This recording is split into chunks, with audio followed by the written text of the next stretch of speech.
কি অদ্ভুত ঘটনা দেখেন। আজকে একটা বিশ্বকাপ ফুটবল হচ্ছে। সেই ফুটবলে আমরা বিনোদিত হব। আমাদের দুঃখ কষ্ট আমরা ভুলে গিয়ে একটু আনন্দে মাতবো সবাই মিলে। খেলায় হার জিত আছে। সেইটা খেলার মাঠে পরাজিত দলও অভিনন্দন জানায়। বিজয়ী দলও পরাজিত দলকে যেয়ে সান্ত্বনা দেয় বা তাদেরকে অভিনন্দন জানায়। এইটাই হচ্ছে খেলার সংস্কৃতি। খেলার মধ্যে ধাক্কাধাক্কি হয়, স্বাভাবিক। কিন্তু বাংলাদেশে এক অদ্ভুত অন্ধত্ব, এক ধরনের সমর্থনের নামে এক ধরনের অন্ধত্ব, এক ধরনের উন্মাদনা। উন্মাদনা বলবো নাকি উন্মাদ বনা, আমি ঠিক ভাষা খুঁজে পাচ্ছি না। খবরটা হচ্ছে এই যে আর্জেন্টিনার সমর্থকদের মারধরে নিহত, খেলা নিয়ে মানুষটার এইভাবে মাইরা ফালাইবো, এটা আক্ষেপ।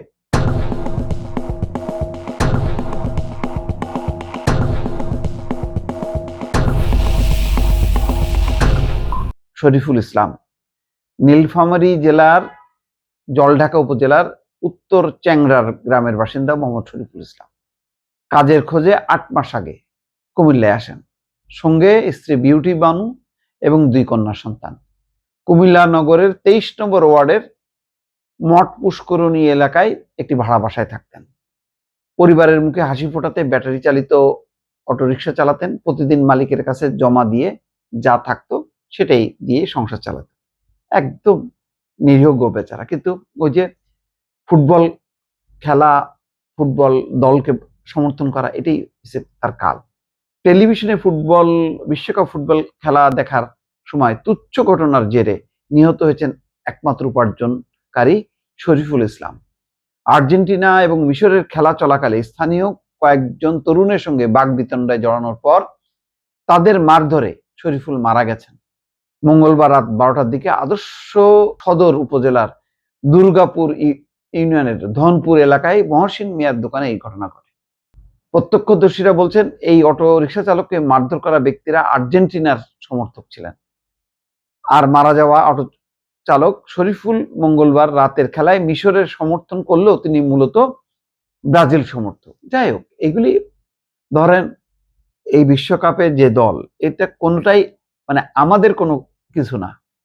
আমাদের কিছু না মানে কোথায় আর্জেন্টিনা, কোথায় ব্রাজিল, কোথায় মিশর, তাদের সাথে আমাদের কি সম্পর্ক, কি দেনা পাওনা, না প্রতিবেশী রাষ্ট্র, না কি? এক ধরনের ওই যে গতানুগতিক একটা সমর্থন করা। ফুটবল মানে ব্রাজিলের যেই ছন্দময় খেলা, আর্জেন্টিনা, লাতিন আমেরিকার দেশগুলোর, তার মধ্যে আমরা আর্জেন্টিনা আর ব্রাজিল নিয়ে এমন একটা মাতামাতি করি যে আর্জেন্টিনা জানে আমাদের কত মানে ঘনিষ্ঠ। অথচ দেখেন, মানে আর্জেন্টিনার অবস্থা হলো এই যে ইসরায়েলের লাতিন আমেরিকার মধ্যে সবচেয়ে ঘনিষ্ঠ দেশ হচ্ছে আর্জেন্টিনা। অথচ আমাদের বাংলাদেশের 90% মানুষ মুসলিম ধর্মাবলম্বী, ৮০ থেকে ৯০ ভাগ মানুষ ইরানের ভক্ত। ইরানের জন্য তাদের মন কাঁদে, বা গাজার জন্য মন কাঁদে। সেই ইসরায়েলের হামলা হয় গাজায়, ইরানে, বিশ্বের সমস্ত দেশ নিন্দা করে, আর সেই ইসরায়েলের পাশে দাঁড়ায়, সমর্থন দেয় আর্জেন্টিনা। এটা হলো বিশ্ব রাজনীতির বাস্তবতা। তো আমরা ফুটবলকে সেভাবে দেখি না।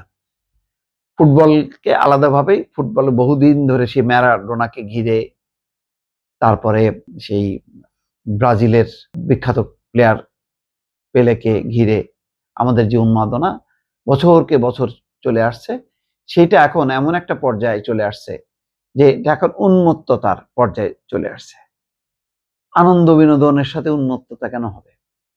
কারণ আমরা আমাদের ওই যে উন্মাদনাটার যে শৈল্পিক একটা মান রক্ষা করতে হয়, বা সেই মন মানসিকতা, যে সেই শিক্ষা, তার কোনো কিছুই নেই। যার ফলে আমাদের উন্মাদনাটা হয় উন্মত্ততায় পরিণত হয়। যার বলি হলো এই মানুষটা এখন পরিবারের একমাত্র উপার্জনক্ষম মানুষটা মারা গেল এই উন্মত্ততার মধ্যে পড়ে। খুব দুঃখজনক লাগে। মানে কি আর্জেন্টিনার মধ্যে কি খুঁজে পায়, কি ব্রাজিলের মধ্যে খুঁজে পায়। একসময় আমিও যখন তরুণ বয়সে তেমনটাই ছিলাম, কিন্তু কখনো উন্মত্ততা ছিল না। ভালো লাগা ছিল, উন্মাদনা ছিল।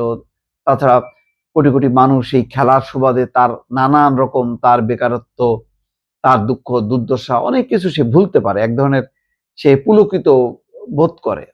তো এটা ভালো, কিন্তু উন্মত্ততা কেন হবে? ব্রাজিলের রাষ্ট্রদূত এখানকার যারা আছে বা আর্জেন্টিনার, এই বিশ্ব পরিসরে আমাদের খবর হয়, তারা অবাক হয় যে বাংলাদেশের এদের কি কোনো খেয়ে দিয়ে কাজ নাই নাকি? মানে এর কি এমন? এমন না যে বাংলাদেশের ফুটবল খুব জনপ্রিয় খেলা। বাংলাদেশের মূল খেলা হচ্ছে ক্রিকেট। সেই ক্রিকেট নিয়ে আমাদের সেই উন্মাদনা দেখা যায় না। কিন্তু দেখা যায় যে ফুটবল নিয়ে আমাদের বিশেষ করে বিশ্বের, দেশীয় কোনো ফুটবল না, বিশ্বের এই ব্রাজিল, আর্জেন্টিনা বা অন্যান্য দলের খেলা নিয়ে এক ধরনের উন্মত্ততা, উন্মাদনার থেকে এটা উন্মত্ততায় পরিণত হয়েছে। যেটা খুব দুঃখজনক, দর্শক।